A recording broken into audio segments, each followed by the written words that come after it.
Observe learners' discussion contributions as an individual or for a course in forums and topics using discussion statistics.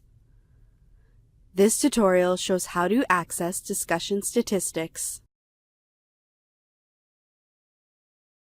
To begin, from Discussions, navigate to Statistics. Here, you can export the data.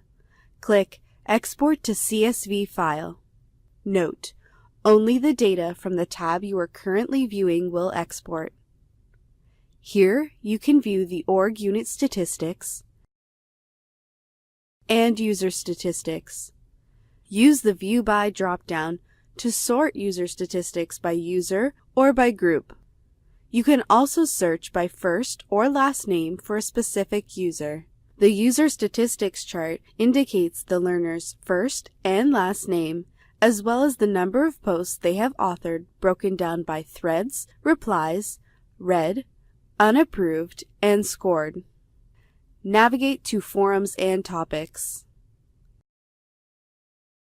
and click the tab. Here, org unit statistics display again. Navigate to Forum and Topic Statistics. Here, the number of posts and post ratings are organized by forum and topic title. Observe learners' discussion contributions as an individual or for a course in forums and topics using discussion statistics.